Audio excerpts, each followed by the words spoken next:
오늘은 이제 24장 1절로 7절 역대하 24장 1절로 7절까지 이제 하나님 말씀을 전하겠습니다. 역대하 24장의 이제 요약을 본다 그러면 요아스가 왕이 됩니다. 요아스가 왕이 되는데 이 요아스는 7살 때 왕이 돼요. 7살 때 왕이 되면서 40년을 통치합니다.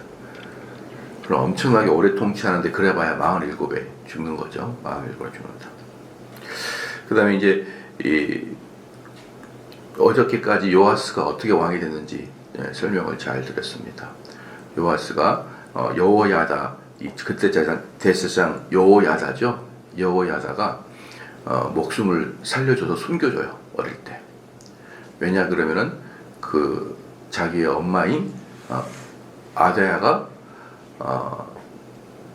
다윗의 계보의 혈통의 아들들 다 죽여버렸으니까. 그 자기는 다윗의 혈통이 아니니까 자기가 왕이 되려고 얘들을 다 죽였습니다. 그럴 때 이제 여호야다라는 제사장이 요아스를 자기 성전으로 데리고 와서 성전방 하나에서 6년 동안 숨겨서 키웁니다. 6년 숨겨서 키우다가 갑자기 반란을 일으킨 거죠. 여호야다가 반란을 일으켰다. 사실은 그건 반란이 아니라 다윗의 계보 혈통에 다시 원상복귀이긴 하지만 반란을 일으켜가지고 왕이 되었다. 그게 7살이었다. 그 해까지 제가 이제 말씀을 드렸어요. 그래서 이제 24장은 이제 그 요아스가 왕이 된 다음에 40년 동안 통치를 하는데 여호야다, 제사장 여호야다가 살아있을 동안에는 통치를 잘합니다. 그런데 여호야다가 딱 죽음으로 말미암아 완전히 180도 달라져 버려요. 그러니까 이제 그것을 보면은 무엇을 할 수 있냐면 여호야다가 요아스는 이제 아버지 뭐 이런 건 아닌데 아버지처럼 이제 이 요아스를 키운 거예요. 어릴 때부터 숨겨주고 7살 때 왕에 등극시켜주고 7살이 무슨 뭘 합니까? 7살이 뭘 알아요. 그러니까 뒤에서 섭정을 한 거죠. 그러니까 이 여호야다는 이제 우리로 말하면 약간 흥성되어 온 것처럼 왕은 아니지만 상왕이 되어가지고 다스리는 것이죠. 그래서 이제 근데 그 여호야다는 하나님을 경외한 자였기 때문에 여호야다가 살아있을 동안에는 요아스는 계속 하나님을 중심으로 통치를 하다가 딱 죽자마자 획 바뀌어버립니다. 바뀌어가지고 나중에는 악한 왕이 돼요. 나중에는. 그런데 참 재밌는 게 뭐냐면은 처음에는 인생은 참 처음엔 선했다. 그런데 인생을 살아가다가 뒤에 그러나가 나오면은 악한 왕이 되는 것이고 처음에는 악했다. 근데 그러나가 나오면 좋은 왕이 되는 거잖아요. 그러니까 이 인생이 이제 그러나가 있으려 그러면은 처음에는 악한 게 나아요. 그러나가 있으려면. 그런데 선한 왕으로 살다가 그렇게 악한 왕이 됩니다. 그래가지고 이제 이 요아스는 죽어서 자기네 남유다 왕들이 땅에 묻히는 그 왕들의 무덤에도 못 들어가요. 요아스는. 그리고 이제 그에 대한 벌로 나중에 뒤에 나오는데 24장에 나오는데요. 그에 대한 벌로 하나님께서 아람 왕 하사엘을 침공하게 시켜요. 참 재밌는 게 뭐냐면요. 아람이 어디에 있냐 그러면은 유다 북이스라엘 이렇게 길쭉하게 고구마처럼 생겼다 그랬잖아요. 고구마 생겼는데 이 아람은 요 북이스라엘 옆에 있어요. 북이스라엘 옆에 있는데 갑자기 방향을 틀어서 남쪽을 치운 거예요. 예상치 못하게. 이제 그러면서 이제 요아스는 그래서 결국 죽게 되는데 이 아람 하사엘이 침입하게 되므로 남유다 왕인 요아스가 하나님께 득죄했다는 것을 증명을 해줘서 이렇게 치게 내려오게 하였습니다. 그게 이제 24장 전체 스토리예요. 한 절씩 보겠습니다. 요아스가 왕이 오를 때 나이가 7세라 예루살렘에서 40년 동안 다스리니라. 그의 어머니 이름은 시바아요 브엘세바 사람이더라. 제사장 여호야다가 세상에 사는 모든 날에 요아스가 여호와의 보시기에 정직하게 행하였으며. 여기서도 보면은 요아스가 여호야다가 세상에 사는 날 동안에만 세상에 사는 날 동안에만 여호와를 섬겼다라는 것은 그게 포함되어 있는 거죠. 여호야다가 생존해 있을 동안에만, 그게 제사장 여호야다가 세상에 사는 모든 날에 요아스가 여호와의 보시기에 정직하게 행하였다. 이 말투 속에 뭐가 있는 거예요? 그가 죽고 나서는 돌아섰다. 이 말투가 있는 거죠. 그러니까 지금 요아스하고 여호야다는 핏줄은 아니지만 아버지와 아들 같은 그런 관계로 있으면서 이렇다 그러면은 왕은 사실은 실권은 별로 없는 거예요.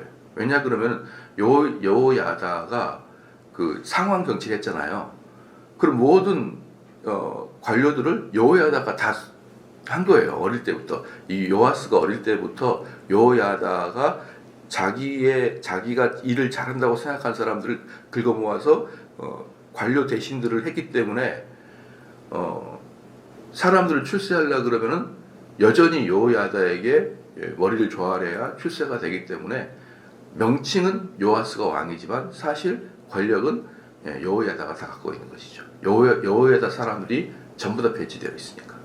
그러니까 요아스는 7살에 등극을 해가지고 나를 키워준 분도 여호야다요. 나를 왕으로 삼아준 분도 여호야다요.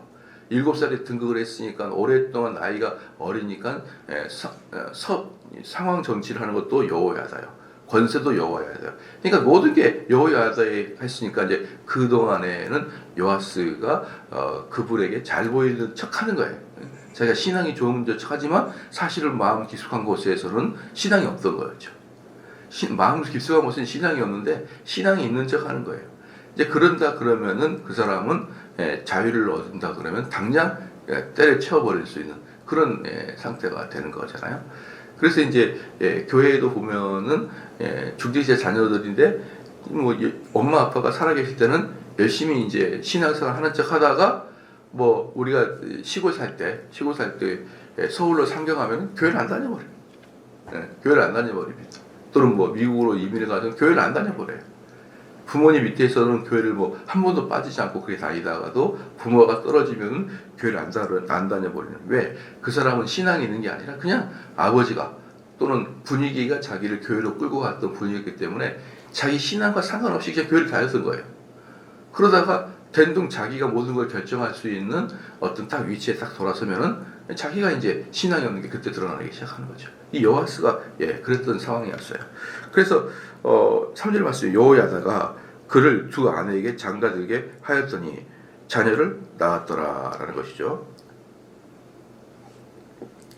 이 여호야다가 아버지와 같으니까 이제 이 아이가 이때가 나이가 20살이 된 거예요. 20살 됐을 때 두 여자를 요아스에게 중으로 장가들게 했더라. 그럼 여기서 이제 두 가지 의미가 있는데요. 왜 여호야다가 이렇게 장가를 이렇게 자기 주도적으로 이렇게 했느냐? 왜 했겠습니까? 이 요아스의 할머니가 얼마나 아합과 이세벨의 딸로서 이 요아스의 어머니가 북이스라엘의 공주였잖아요. 그래서 얼마나 남유다의 그 황폐화를 시켰습니까? 그러니까 이 여호야다의 입장에서는 이 왕궁의 그 아내의 중요성에 대해서 엄청나게 뼈저리게 느꼈던 사람이 여호야다거든요. 그러니까 요아스 같이 어린 아이가 아직은 세상을 좀 모르는 사람이 자기 마음대로 여자를 고를 수 있도록 해준 게 아니에요. 그 여성이 중요성을 알기 때문에, 아내의 중요성을 알기 때문에 여호야다는 자기가 보기에 이 다윗의 왕족을 잘 받들고 하나님을 잘 섬길 수 있는 자매들로 이렇게 두 명을 이렇게 선택했던 것이죠. 그렇죠. 그러니까 그건 그거 아십니까? 그 청교도들은 결혼을 할 때 첫 번째로 그 결혼식에서 중요한 사람이 아버지예요. 자기 아버지. 그래서 청교도 시대에는 사실 연애는 못했습니다. 연애는 못했고 왜 연애를 못했냐 그러면은 우리는 누구를 사랑할 때 눈에 콩깍지가 씌이기 때문에 그러는 거예요. 그러니까 정확하게 상대를 보지 못하고 눈에 콩깍지가 씌면은 그냥 합니다. 그러나 아버지가 정해줘야 된다. 아버지가 정해줘야 되는 그 세 가지 이유는 아버지는 눈에 콩깍지가 쓰이지 않았다. 첫 번째. 두 번째, 아버지는 인생의 경험이 많기 때문에 어떤 여자가 어떤 남자가 좋은 남자인지 여자인지를 알 수 있다. 아버지 눈에는. 세 번째는 그 아버지는 그 아들이나 그 딸을 무지무지 사랑한다. 이 세 가지의 조건을 가지고 있기 때문에 청교도들은 아버지가 점지해준 사람과 결혼을 하게 합니다. 그럼 우리들의 시각으로 보면은 막 청년들이 아이고 그런 게 어디 있습니까 그러는데 우리 여러분들은 다 알죠. 지금의 남편이 총각 때 엄청 좋았지만 아유 지금 하고 그렇잖아요. 안 그런가 보면 한두 분 계시는 것 같은데 대부분 보면은 뭐 결혼하기 전에는 죽고 못 살아도 결혼한 후에는 아이고 뭐 바꿔도 상관없어요. 다 그래요. 다 그래서 맨날 우리 이제 한 제가 50대 60대 먹은 분들한테 가가지고 어때요? 바꿔드릴까요? 뭐 상관없어요. 다 이러는데 그러니까 뭐 젊은 애들은 그게 상상이 안 갈 거예요. 자기들이 사랑해서 만나야 되는 게 합법적인 결혼이라고 생각하는 거예요. 그러나 청교도는 그렇게 생각하지 않아요. 너희들은 이미 눈에 콩깍지가 껴있으니까 그 사람을 객관적 판단 어렵다. 그렇기 때문에 저희 청교도들의 결혼식에 있어서 아버지의 평가, 아버지의 판단, 아버지가 원하는 사람 이런 사람하고 결혼을 합니다. 그래서 근데 놀라운 것은요 이혼율이 거의 없어요. 청교도들은 교회에서 가르치기도 하지만 얘네들은 이혼율이라는 게 없어요. 이혼이라는 게 그렇게 결혼한 사람들. 근데 자유연애가 시작된 이후 이혼율은 아주 급격하게 상승합니다. 급격하게. 그러니까 여러분 그 청교도들의 결혼관은 행복의 결과가 아니에요. 청교도들의 결혼관은 사랑하는 사람들의 행복의 꼴인 이게 결혼이 아니고 두 성도가 만나서 이 성도들이 하나님을 섬기는데 동역자의 개념이 결혼이에요. 동역자의 결혼. 그래서 내가 신앙생활 하다가 내가 탈진하거나 또 내가 때로는 시험에 들었을 때 내 배우자가 나를 세워주고 또 내 배우자가 어려움을 당할 내가 또 그 배우자를 끌어당기고 이렇게 하는 것을 결혼의 의미로 보는 것이지 무슨 결혼의 꼴이니 아니 사랑의 꼴이니 결혼이다 이렇게 보는 것은 최근 자유주의 신학에서 나온 거예요. 여러분 나온 겁니다. 그렇기 때문에 사랑해서 결혼을 하게 되면 그 사랑은 감정적이기 때문에 한 1, 2년이면 없어지거든요. 그때 이제 눈이 껍질 보이고 딱 보면은 아이고 이 사람의 단점이 막 보이기 시작하는 거예요. 단점이 보이고 안 맞는 게 보이고 그러면서 좀 급격하게 이혼이 느는 거예요. 이 이혼을 이건 이제 이혼이라는 것을 막아낼 수가 없어요. 이제 이미 이 시대가 우리 교회도 뭐 만약에 10쌍이 있다 그러면 두세 쌍은 뭐 이혼 여지없이 이혼해 있는 상태예요. 그냥 여성분은 혼자 오면은 그냥 안녕하세요라고 해야지 남편은요 이런 말 하면 안 돼요. 남편은 안 오시나요? 이런 말 하는 것 자체가 이제는 금지가 돼 버렸어요. 이렇게 교회 안에서 이혼이 버젓이 들어온 이 시대에 우리가 여러분 자녀들이 너 알아서 네 남편을 데려와라 이렇게 말할 수가 있나요? 부모들 입장에서. 지난번에도 우리 딸하고 이렇게 우리 딸이 이제 포항에 학교가 있거든요. 한동대학교 다니는데 포항에 있기 때문에 주말이면 이제 와서 제가 이제 행신역이나 서울역에 달아주면서 이야기합니다. 너 전공 뭐 할 거냐 뭐 이렇게 물어봐. 1학년 때는 뭐 자유전공이니까 2학년 돼서 자유전공을 찾으니까 막 뭐라 그래요. 야 그건 좀 별로다. 뭐 할래 그랬더니 컨텐츠 개발할까? 그래서 야 그런 건 좀 별로다. 그 방송 뭐 할까? 야 그런 건 좀 별로다. 아빠가 뭘 알아 이런 뜻이야 이제. 아빠가 이 시대를 뭘 알아 그래서 제가 그랬어요. 아빠는 나이가 50대지만 설교를 하기 위해서 항상 책을 읽어야 되고 세상 문물을 살펴야 되기 때문에 고리타분한 영감님이 아니야 나는. 너보다 이 세상 훨씬 많이 알아. 아빠는 매주마다 설교하는 사람이잖아. 설교 그냥 하는 게 아니라 온갖 책들을 탐독하고 세상의 동향도 탐독하고 그런 게 설교자가 되는 것이지 그냥 밥 먹고 자는 게 그런 사람 아니다. 그래서 제가 네가 뭘 알아? 내려줘 네가 뭘 알아? 제가 보기엔 너무 어리고 너무 눈앞에 어떻게 방송 이런 거 눈앞에 좋아 보이죠? 제가 그랬어요. 방송 내가 너를 세 가지 이유 때문에 그 전공을 싫어한다. 첫 번째는 그쪽 해도 취업 잘 안 된다. 두 번째는 취업해도 박봉이다, 방송에는. 세 번째, 취업해서 잘 나가면 주의를 어긴다, 방송이든. 그래서 싫다. 그럼 뭘 원해? 법학과나 영문학과 원한다. 에이! 이래가지고 영문학과 가기로 했어요. 영문학과. 제가 목젖을 쳐서 영문학과로 가기로 했어요. 영어나 잘하면 밥은 먹고 산다. 그렇게 해가지고 똑같아요. 남자도 마찬가지예요. 저는 우리 딸의 선택을 믿지 않을 거예요. 믿을 생각이 눈꼽만큼도 없어요. 왜? 그녀의 선택은 항상 어리석었기 때문에. 뭘 해도 어리석었기 때문에. 그래서 제가 그때도, 야, 너는 하는 일마다, 선택하는 일마다 최악을 선택하냐? 제가 그랬더니, 아빠는 나의 자존감을 밟는데 첫 번째 원인이에요. 어리석고 무지한 자매야. 막 그냥. 선택에 주고, 이 자매한테 선택을 하라고 말하고 싶지가 않아요. 매번마다 한 대 쥐어 박을 것만 선택을 하니까. 근데 그 자매가 남자친구 데리고 와가지고, 아빠 나 이 사람 사귀어요. 그 남자친구 어디다가 묻어버릴 거예요. 제가 데리고 와가지고. 지금 어디 안전이라고 네가 달라붙어가지고. 선택 자체를 믿지 않습니다. 예. 그러니까 이 여호야다가 두 아내를 어때요? 딱 해가지고, 예, 요아스한테 준 거예요. 네가 선택하지 말고, 내가 니네 할머니 보니까, 할머니 아달랴를 보니까 아주 추악해가지고 아주 집안을 박살내고 다윗의 집안을 완전히 깨버린 그 아달랴를 보니까 네가 선택하지 말고 이 헤라비가 선택해 주겠다 하면서 여호야다가 선택해 줬습니다.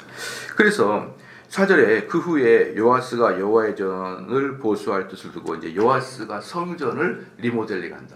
요아스가 성전을 리모델링한다. 이제 열왕기하를 보면은요, 이 성전을 리모델하는 게 요아스가 왕이 되자마자 몇 년 안에 있는 게 아니라 20년이 지난 다음에, 왕이 된 지 20년이 지난 다음에, 예, 성전을 보수하도록 된 것이죠. 이것은 이제 그 이유가 뭐냐 그러면, 이 성전을 보수해라, 이 뜻은 뭐냐면, 첫 번째는 이 할머니, 자기 할아버지 이때부터 시작해가지고 바알 숭배를 많이 했잖아요. 그냥 성전 자체가 완전히 이제 뭐라 그럴까요? 그 낡은 데 그대로 사용하지 않고 안 하기 때문에 낡은 데 그대로 놔두고 보수하지 않고 손도 안 대니까 온 천지가 나이가 있었던 거예요. 그러니까 요아스가 돼가지고 보니까 자기가 어릴 때 그 성전 속에서 숨어 살았잖아요. 그러니까 이 요아스는 자기가 어릴 때 숨어 산 이 성전을 깨끗이 리모델링 하고 싶은 마음이 있었던 거예요. 그러니까 이런 게 참 그 뭐라 그럴까요? 어릴 때 추억, 자기의 관심사가 이렇게 신앙으로 된다 그러면은 여러분 그 되게 그 뭐라 그럴까요? 좋은 쪽으로 결과가 나타나는 거예요. 좋은 쪽. 이 리더가 어떤 것을 소중하게 여기느냐라고 하는 거에 따라서 그곳에서는 뭐라 그럴까요? 엄청나게 그 좋은 역할을 하죠. 저 같은 경우도 그 책으로 그 뭡니까 은혜를 받았기 때문에 출판사를 하게 된 거예요. 교회에서 출판사를 하게 되는 것이고, 그리고 우리나라 이제 기독교 서점에서 저희 출판사를 좀 알게 됐는데, 저희 출판사의 그 출판의 목표가 오리지널 청교도 서적의 번역이에요. 그러니까 17세기 17세기면은 아니 18세기죠. 18세기는 뭐냐 그러면 1700년도를 말하거든요. 1700년도의 책들이 좋은 책이에요. 1700년 책들이. 그때가 웨스트민스터 신앙고에서 써질 텐데, 그때가 청교도들의 가장 활성화됐는데, 그때 책들이 좋은 책이 엄청난 보화가 많아요. 근데 문제는 뭐냐면은 그 책을 번역하는 게 어려워요. 고전 언어고. 또 고전 언어에다가 플러스 뭐가 있어야 됩니까? 그 청교도에 대한 지식을 갖고 있는 박사학위를 갖고 있어야 돼요. 그렇잖아요. 그러면서 이 박사학위를 갖고 있는 사람들이 대부분 교수로 있기 때문에 시간이 없어요. 그러니까 교수로 있으면서도 또는 목회를 하면서도 시간이 있는 사람, 요 세 가지를 맞춰서 번역자를 찾아야 돼요. 이 셋 중에 하나가 없으면 번역이 어려워요. 그래서 이 청교도 이 고전 번역은 우리나라에서 몇 명 안 됩니다. 번역할 사람이. 그러니까 번역비가 높아지는 거죠. 그렇다고 해서 여러분들 맨날 서점에 가서, 기독교 서점에 가가지고 주워 들어서 읽는 책이나 맨날 보면은 낮아짐 이런 책이나 읽고 있지, 누가 청교도 책, 두꺼운 책을 읽고 있습니까? 그냥 또 판매가 안 돼. 판매가 어려워요. 근데 너무너무 중요한 책이에요. 그런 책들은 이윤을 남기기 위한 일반 출판사에서는 만들어내지를 못해요. 아예 만들 때마다 몇 천만 원씩 마이너스가 될 확률이 많기 때문에 하나님이 은혜를 주셔서 대박을 터뜨릴 책도 있을 수가 있어요. 그러나 이런 책들은 대부분 만들어내지 못합니다. 그래서 우리나라에서 가장 굵직한 기독교 출판사인 생명의 말씀사나 또는 두란노에서도 손 못 댑니다. 왜냐하면 어쨌든 거긴 이유를 남겨야 되니까. 그래서 우리 교회 같은 우리는 이윤을 못 남기더라도 이것을 한국 교회에다가 남겨야겠다는 그런 깊은 소명감을 가진 우리 교회에서만 우리가 출판할 수 있는 거예요. 그래서 이제 우리 이 출판한 이게 우리는 이렇게 이제 출판하게 되는 거거든요. 한번 하면은 전집을 출판하게 되는 거예요. 그러면 이렇게 두꺼운데 이런 책을 이제 출판하게 되는 이유는 뭐냐 그러면 제가 책을 너무 소중하게 여기니까 그러는 거예요. 그렇기 때문에 지금 여러 그 서점에 있는 서점 사장님들이 깜짝 놀라면서 너무너무 저는 그것을 좀 즐기긴 해요. 삼성교육의 정대원 목사님 정말 존경스러워 이 말을 막 해줘요. 저는 사실 그 말은 즐거워요. 기쁘고 우리 교회에서 이렇게 헌신하는데 이 정도는 칭찬 들어야지 이런 마음은 좀 없잖아 있어요. 그러니까 저 같은 사람이 이 책이 사람들을 변화시키고 목회자를 변화시키면 그 목회자가 변화된 목회자가 교인들에게 설교할 때 변화되는 설교가 분명히 일어날 거거든요. 그 마음을 갖고 있으면서 있기 때문에 또는 그리고 이제 교회가 할 수 있는 여력이 좀 있을 수 있기 때문에 이것을 할 수 있는 거예요. 그렇기 때문에 어떤 겁니까? 정대훈 외에는 할 사람이 없는 거예요. 이해가 좀 되셨죠? 그러니까 우리 교회만 하는 거라고요. 그러니까 이 지도자가 어떤 마음을 갖고 있는지에 따라서 그 결과물이 나타나듯이 그래서 이 책의 소중함 알고 이 책이야말로 한국교회를 바꿀 수 있다는 것을 깨닫기 때문에 적자가 나더라도 이 책을 출판해야 됩니다 라고 말할 수 있는 그 대한민국 목사들은 몇 명 없다고요. 그런 사람, 그걸 사랑하는 사람만이 결과물을 내기 때문에 이 요하스도 자기 어릴 때 자기를 숨겨줬던 성전이 너무 고마우니까 그 성전을 향해서 어때요? 사랑하는 마음이 성전의 리모델링으로 나타난단 말이에요. 그러니까 참 제가 볼 때는 이 정말 그 한 리더가 그 마음속에 어떤 것을 사랑하고 어떤 걸 중점하고 있느냐 이 마음에 품는 거 이게 너무너무 중요하다고 생각합니다. 이게 너무 중요해요. 그리고 여러분들 아시다시피 저는 이제 원래 저는 책을 많이 읽었던 스타일은 아니에요. 그리고 대학도 이공계를 나왔기 때문에 그 독서하고는 상관없는 그런 인생을 살았는데 신학교 가서 책을 읽으면서 저는 너무너무 깜짝 놀래가지고 그때부터 책을 사랑해가지고 어땠냐 그러면 이 좋은 책들 왜 안 읽니? 이렇게 된 거죠. 제가 신대원 가가지고 이 좋은 책을 왜 안 읽니? 라고 된 거예요. 그래가지고 제가 그때 청년부들한테 강제로 책을 판매했어요. 너희들 돌려보지 말고 너희들 선물 주죠. 그때는 그 생일하고 이럴 때 조그만 책을 선물하고 주고받고 막 이랬거든요. 선물하지 말고 무조건 책은 사서 봐라 그래가지고 제가 그때부터 청년부들은 무조건 책을 사서 보게 했어요. 그 형태가 지금 우리 삼성제일교회 전교인 필독스 제도예요. 그러면은 여러분 우리가 우리 교회에서 책을 사서 필독스를 하잖아요. 그럼 책이 100권에서 150권 팔립니다. 우리 교회에서는. 근데 전국 교회에서 이렇게 책이 팔리는 교회는 삼성제일교회밖에 없어요. 사랑의 교회고 온누리 교회 그렇게 큰 교회도 책이 한 단권이 그렇게 많이 팔리지가 않아요. 수만 명이 교인일지라도 이달에 가장 거긴 추천도서가 있거든요. 추천도서 앞만 때려봐도 성도들이 사보지는 않습니다. 그런데 한 교회에서 100권, 200권 주문하는 교회는 대한민국의 삼성제일교회밖에 없다고요. 그래서 저희가 옛날에 어떤 출판사에 전화해가지고 또 서점에 전화해가지고 여기 무슨 책 150권 주세요. 그러면 거기 신학교입니까? 신학교 아니라고요. 교회라고요. 몇 번을 이야기해야 돼요. 또 전화하고 150권 그 고양시에 신학교가 생겼나요? 삼성제일교회 분이엘대학이라고 그래서 그랬는데 이런 교회는 사실 없습니다. 그러니까 그 교회가 우리나라에서 제일 큰 여의도 순복음교회라 그래도요. 그렇게 100권을 책을 보질 않아요. 근데 저의 소망은 한꺼번에 책을 1000권 주문하는 그런 교회가 되고 싶어요. 그런 교회가 1000권 정도 주문하게 되면 어떻게 되느냐?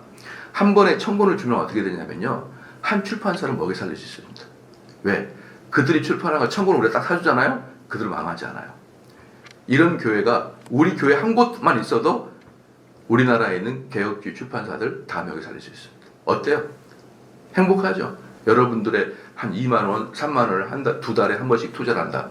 그게 한국 교회에 있는 영세한 출판사들을 살려낼 수 있다. 저는 그 사명감이 활로 넘칩니다.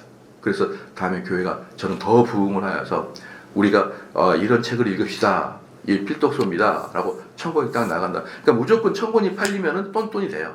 그 출판에서 딱 제로가 됩니다. 그 다음부터는 이제 뭐예요? 이익인 거예요. 출판사가.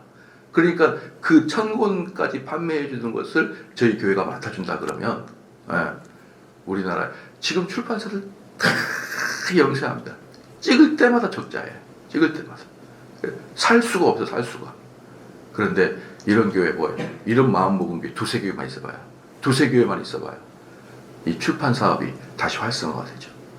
그러니까 여러분들이 이 사역자들 마음 또 지도자들의 마음이 어떤 것에 소망을 두고 있냐에 따라서 그곳이 발전하고 죽거나 할 수가 있어요. 근데 이 요아스는 자기를 살려주던 성전이 너무 추해요. 그래서 내가 이 성전을 리모델을 해야지. 이런 좋은 마음이 있어가지고 4절에 그 후에 요아스가 여호와의 전을 보수할 뜻을 쓰고 제사장들과 레위 사람들을 모으고 그들에게 이르되 너희는 유다 여러 성읍에 가서 모든 이스라엘에게 해마다 너희의 하나님 전을 수리할 돈을 거두고 즉 뭐예요? 성전을 재건축할 테니까 성전세를 이제 다시 세금을 다시 만든 거예요. 세금을 만들어서 전을 수리할 돈을 거두되 그 일을 빨리 하라 하였으나 레위 사람이 빨리 하지 아니한지라. 그러니까 지금 뭐냐면 제사장과 레위 사람들을 딱 이제 팀을 구해가지고 전국에 돌아다니면서 어때요? 세금을 걷어라, 세금을 걷어, 돈을 걷어와라 이렇게 했는데 레위 사람이 좀 등한시한 거거나 아니면 게으르거나 아니면은 백성들의 반응이 뜨뜻미지근했을 수가 있었던 거예요. 그런데 어쨌든 시간이 지나도 이게 잘 걷어주지가 않습니다. 6절 말씀에 왕이 대제사장 여호야다를 불러 이르되 그 이전까지 역대하 24장 6절 이전까지는 여호야다를 제사장이라 불렀어요. 근데 이 6절 말씀에 대제사장이라 부른 걸 보니까 이 근저에 여호야다가 모든 제사장의 우두머리가 되었다라는 것을 알 수가 있습니다. 왕이 대제사장 여호야다를 불러 이르되 내가 어찌하여 레위 사람들을 시켜서 여호와의 종 모세와 이스라엘의 회중의 성막을 위하여 정한세를 유다와 예루살렘에서 거두게 하지 아니하였나 하니. 여기서 이제 보면은 왕이 대제사장 여호야다를 불러서 근데 왕하고 대제사장은 사이 뭐라 그랬어요? 아버지와 아들 관계란 말이에요. 아버지와 아들 관계보다 여호야다가 나이가 훨씬 많지만 여호야다가 이때 나이가 거의 90이에요. 그러니까 나이가 훨씬 많긴 하지만 그래도 형태적으로는 아버지와 아들뻘이다라는 것이죠. 불러 이르되 네가 어찌하여 그러니까 너가 어찌하여 이렇게 등한시하냐 이렇게 책망하는 거예요.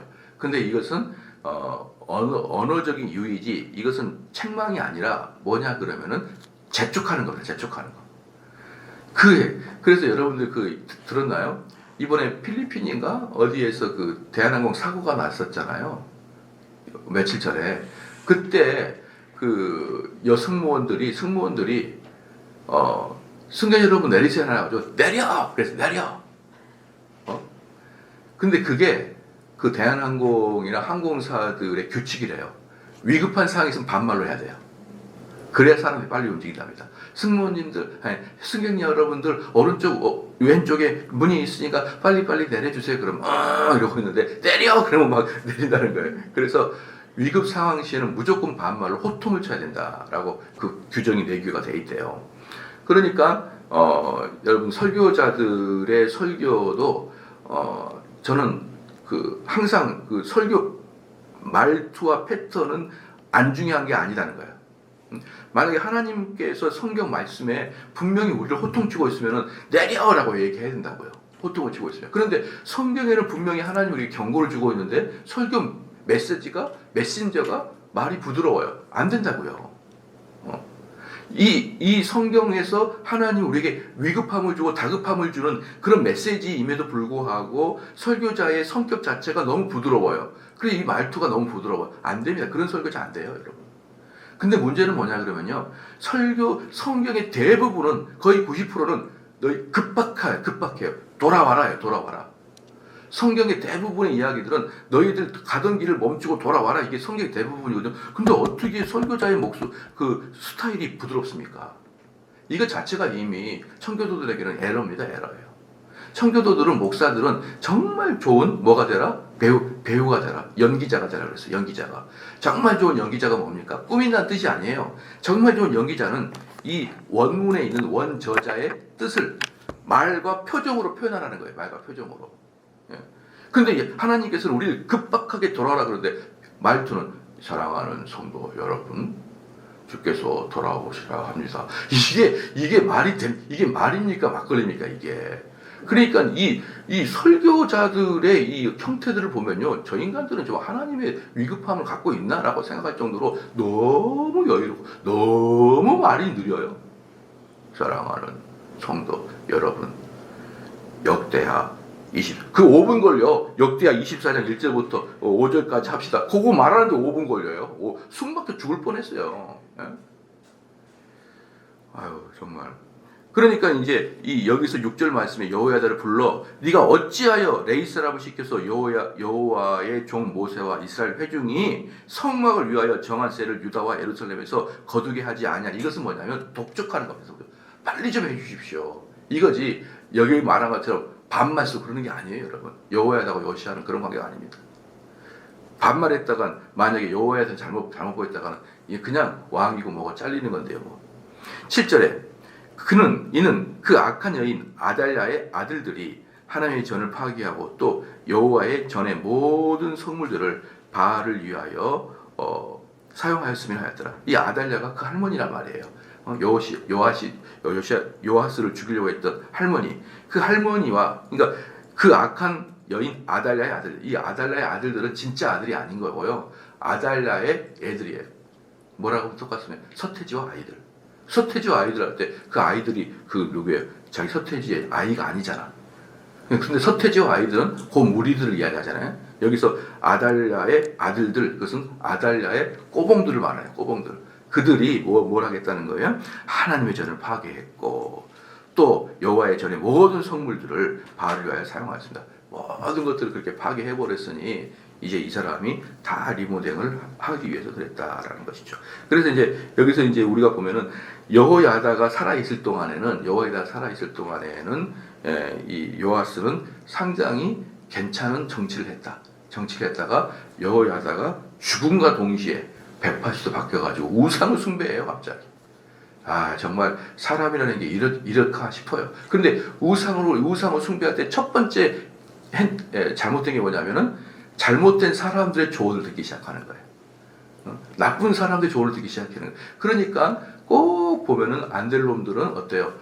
저기 친구 중에 제일 나쁜 놈들의 이야기가 귀에 쏙쏙 들어오는 거예요. 쏙쏙 들어와서 그 얘기가 참 맞다 이러면서 따라 살아가다가 결국 길을 망하게 되는 것이죠. 요아스가 그런 사람이었습니다. 기도하시겠습니다.